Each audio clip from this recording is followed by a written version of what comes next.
Welcome to Questions from the Other Side.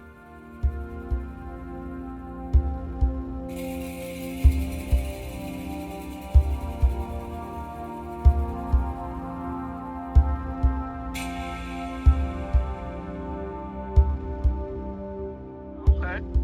Now, these other two parts, you want me to read those again, or? Yeah, you can read those again. Or should I? Okay, so the other one was, what gives humans the right to say that this is their world?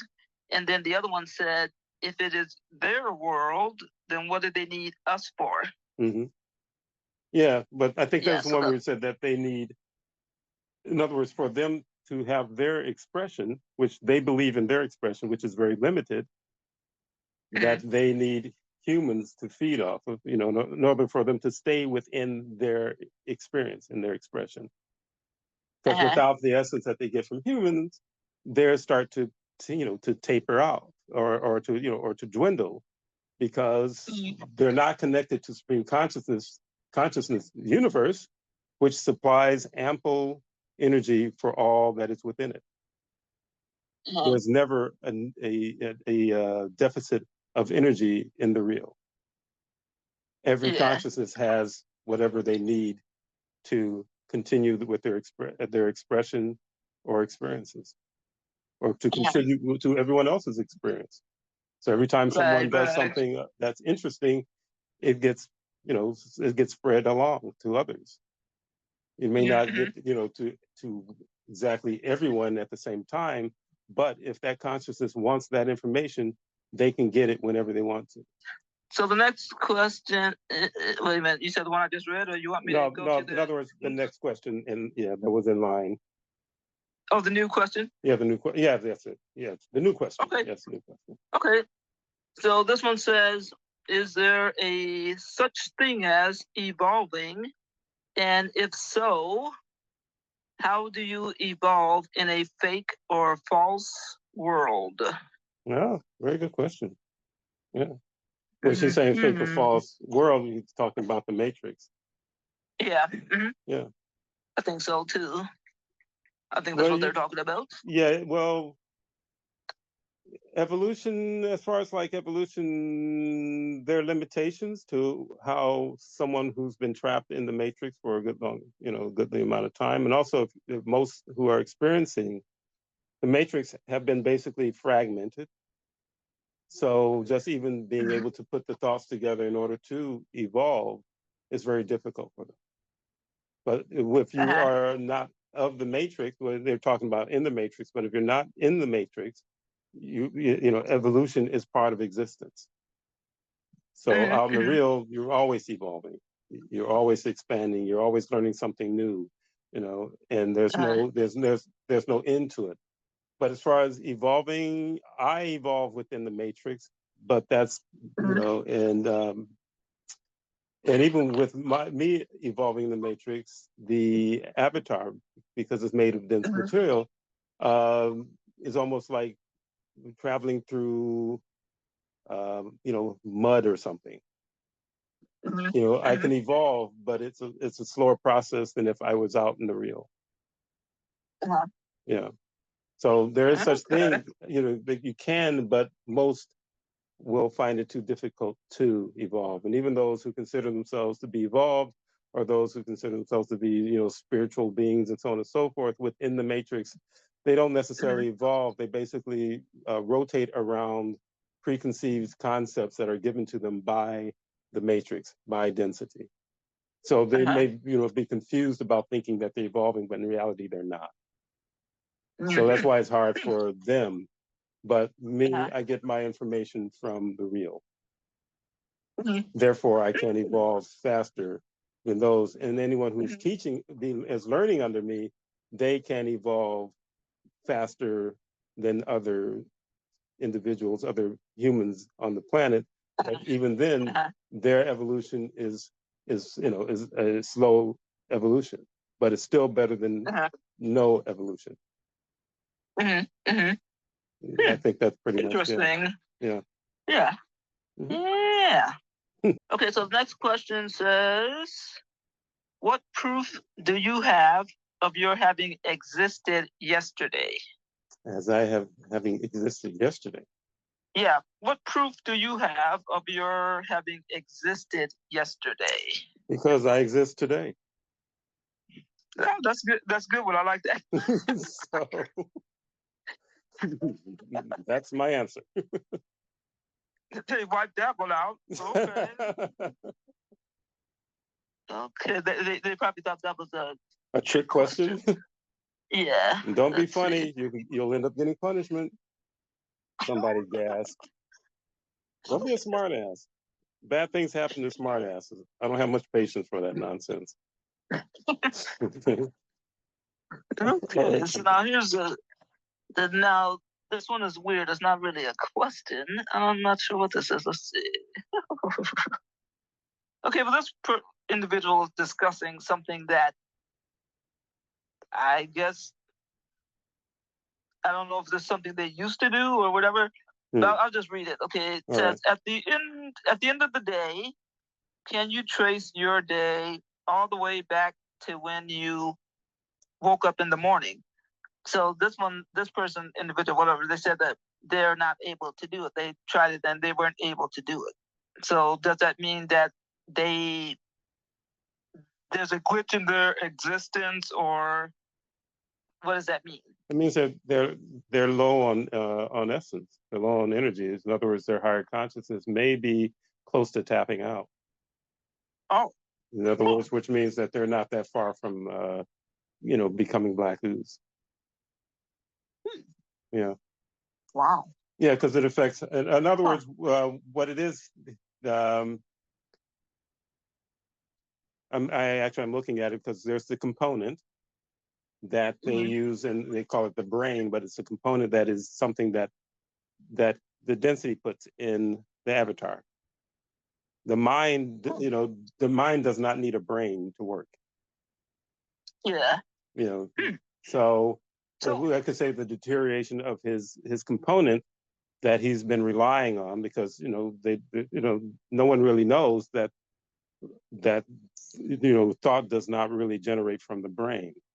It generates from the mind, but programming is put into the component, and they convince them into thinking that is their mind, that the component is their mind, and that all ideas come from the brain, when the reality of the matter is that only preconceived or almost like pre-recorded or preconceived ideas come from the component. So in a sense, there is no real originality. I think I might have said that on the forum, that there is no real originality in the matrix amongst the humans. All thoughts and ideas are planted. And also, they steer you into a place of limitations, where individuals will look at something that happens, and if somebody can say that something's impossible, that means that they're strictly tied to the component. Because they literally say almost nothing is impossible.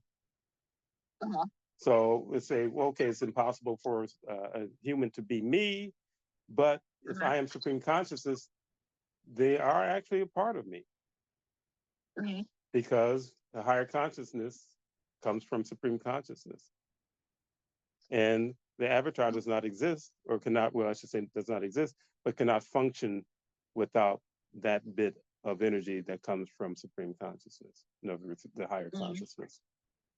Okay, that makes interesting. Yeah, that makes sense. Interesting. Of course, this next question I'm reading doesn't make any sense. Okay, read it. I'm trying to understand this. Okay, so it says, is day-to-day proof of your effect on the world or your surroundings, and does that define your existence? And does that make any sense to you? I think it's saying, in some sense, is what you do define your existence.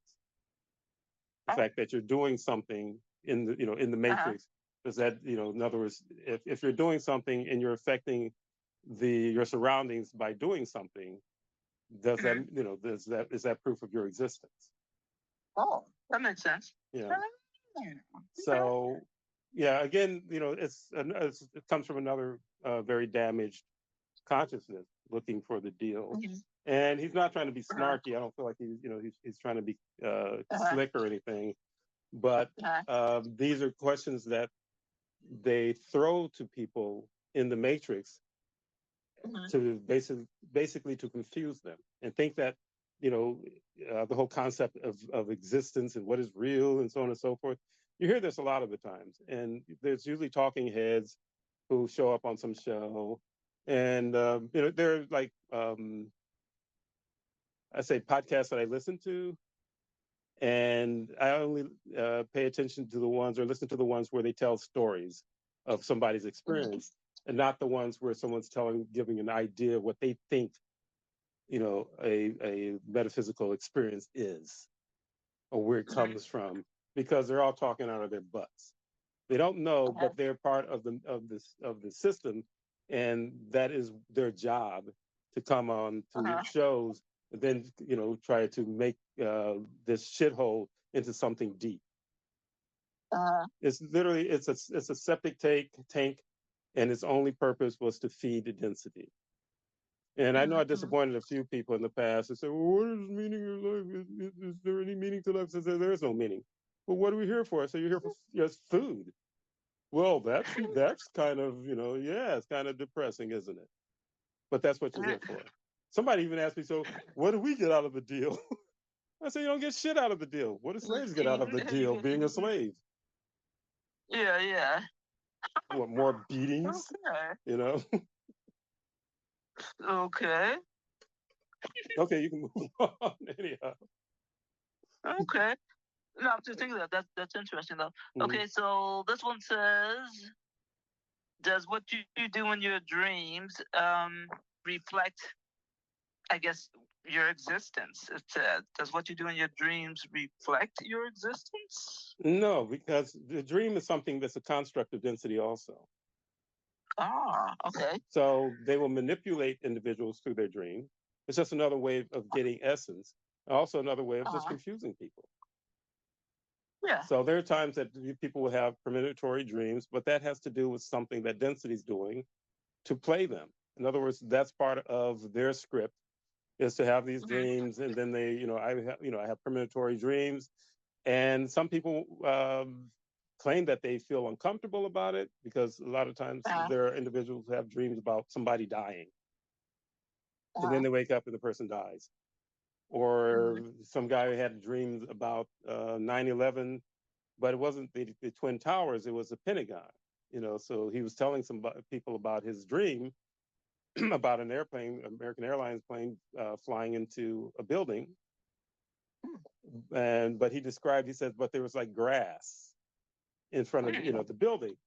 And I Uh-huh. used to work down the street from the World Trade Center, and I used to walk through there every day. When I was working down in Lower Manhattan, and there's no grass around Mhm. around the World Trade Center. But Uh-huh. the Pentagon has a lawn. Uh-huh. So they said, well, okay, well, you were right. This plane flew into the World Trade Center, and he says he looked at the image. He says that wasn't my dream.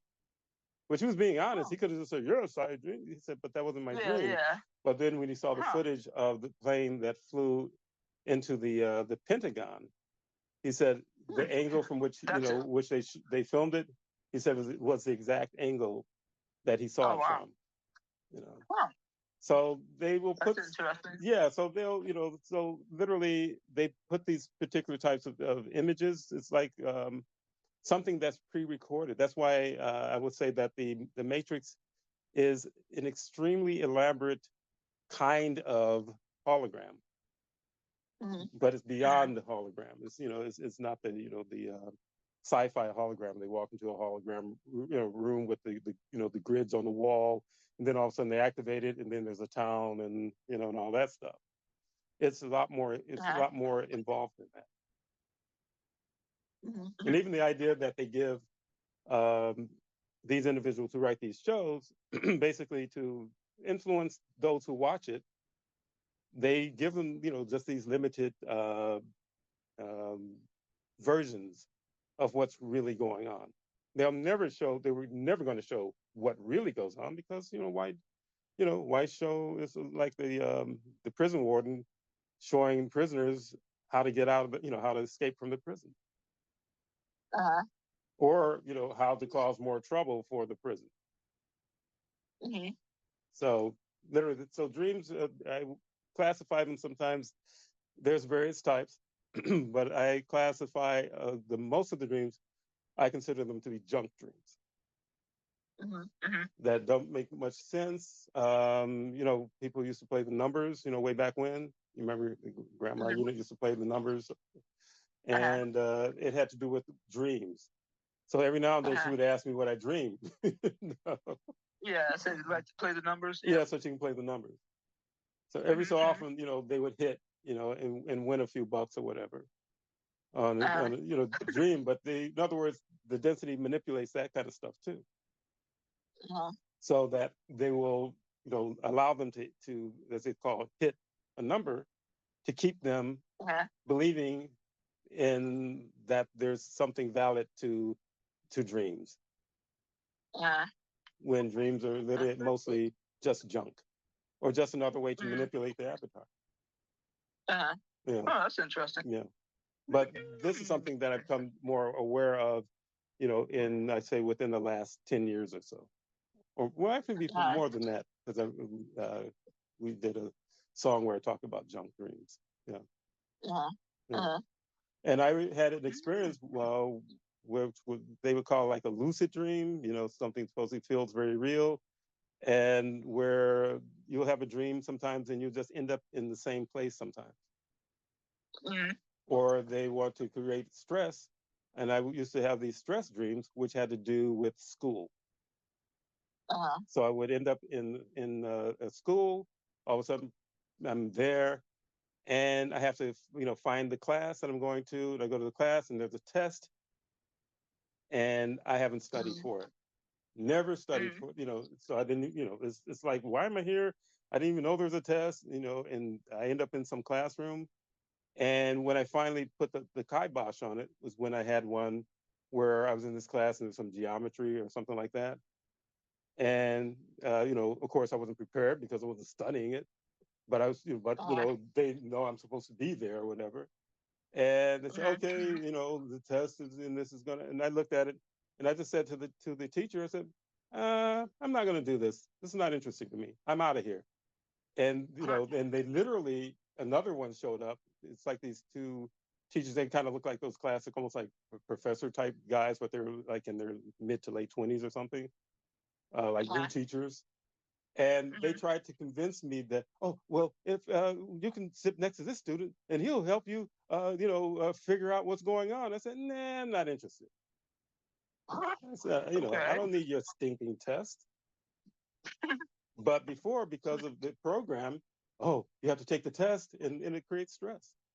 And I would feel like, Well, oh that's kind of shit, I cool. screwed up because because how dreams are, your mind is in a couple different places. You're aware in the sense that you're in the dream, but there's a part of your mind that believes in some scenario that I'm supposed to be in that school. Uh-huh. But that's just density messing with you. Yeah. And it's Now another that way of reminds getting me. essence out of you too, while you're sleeping. Yep. Yep. Now that reminded something I heard some years ago. I probably don't have it exactly correct. You know how this That's story all went, right. but it was something that happened. Mm-hmm. Yeah, go I'm ahead. sorry. Go Yeah, ahead. yeah, go ahead. Oh, I mean, it was like it was a true event. This uh this black woman. She her son. Anyway, whatever school she had him in, they kept saying that he was dumb. He was stupid, and he. And it turned out that he wasn't stupid. What it was, but they gave these kids this IQ test. Mm-hmm. So I guess in this whatever the school was, it was predominantly white kids in it. Mm-hmm. So they give an IQ test that supports what they know, Mm-hmm. not what a black kid would know. Right. So I mean, I thought that was interesting because someone eventually figured out that that's what it was. The kid wasn't stupid. Mm-hmm. And he didn't, have to be in some special ed class like they kept trying to, stick him in it. If the mother didn't believe that something was wrong with that, they would have messed that kid up because, he just kept believing he was stupid, because they were saying it.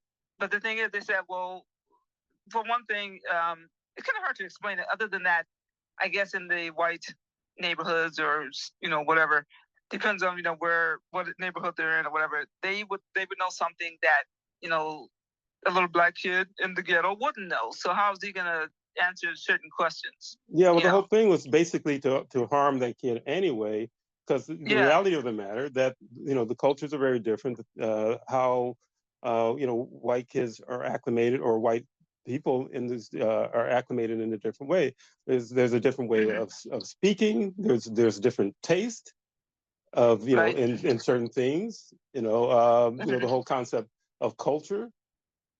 One culture is different from another. Remember they did a test with it was a long time ago, so forgive me if I don't remember exactly what country these kids were from, but they were kids of color, and I not exactly remembering exactly where they were from, but they had this test having to do with like stones, rocks, and they have these, in other words, they had like 9 slots, and they give the kid the rocks in the slot, and I guess they take a picture of it, and then they and then they tell the kid to look at the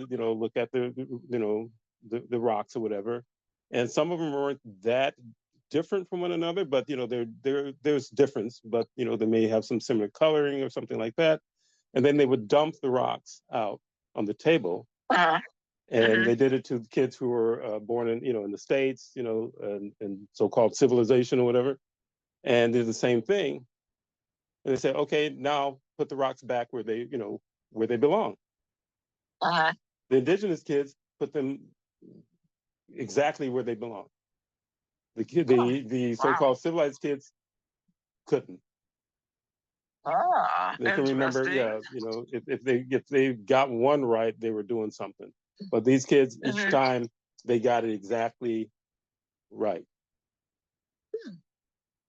So a lot of these tests and these IQs, and I did I think I did a True Logic on IQs is just bullshit. It's just another way of fucking with people. Because if you use a certain types of words in your environment, and your parents use certain types of words, doesn't mean that they're ignorant. There are people who run successful businesses who have a certain, they would say limited vocabulary, but a certain vocabulary that they use that functions for them. Doesn't make them a failure because they don't know all these, elaborate words and these definitions and so on. They know the words that work for their lives. Right. And when I did rites of passage stuff with young kids of color, Puerto Rican and Black kids, I said, all you need to really know is what you need to know for what you want to do. Yeah, that makes sense. Yeah, makes sense. Yeah, so if there's something new you want to do, say all you need to know is you need to know how to study, how to research. If you know how to research, I mean, I did my best after I got out of school. I was, considered, well, the father, boy, you graduated by the skin of your teeth. He probably was right. But either way, you graduated. Yeah, I graduated, got the hell out of that shithole. I hate schools. I liked art school, but but the regular public school and all that, give me a break. Yep. But by the end of a couple of years, the same people who consider themselves to be intelligent, because I wanted to know certain, terms, because I wanted to go certain places and I had to deal with certain people. So I had to understand their language. So I researched it. And I did better. And in the end, I got to the point it was kind of ridiculous where I studied the dictionary. And someone would just, I could have won spelling bees hands down. Because it said, oh, what about this word? And I just spell it right off the, it's just that I basically literally programmed myself to memorize, these words in the dictionary. Then later I just kind of say, that's kind of anal, man. And I in other words, so I kind of laid back on it because I didn't need to know all these words. If anything, you start to become a drag to people because all of a sudden they Uh-huh. start to feel not that smart, but these are the same people who thought they were smarter than me. And then I realized, who am I proving something to? Right, right, So IQ test, who am I proving something to? Mensa, right. supposedly this organization for so-called geniuses. Uh-huh. Who defines what a genius is? Exactly. They define what a genius is when apparently they may just be assholes who know a lot of Yep. words True, and so on true. and so forth. Uh-huh. Uh-huh. What Yeah, about that's locations? Do they something. know everything? They don't know everything. It's all BS anyway. I can go on and Mm-hmm. on about it, but we're going to go ahead and move on with their next question, though. Okay. Okay. Now the new question. Okay. Let's see, where's the new one? Oh, there it is. Okay, is just existing enough? Or should we base it on our own personal existence?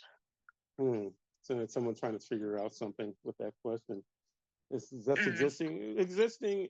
It depends on what somebody considers enough. And yeah. and I was saying the real nobody is just existing. It's just not part of Mm-hmm. existence. To just exist. And when they say just Uh-huh. exist, just means just to like float around and just be. Hmm.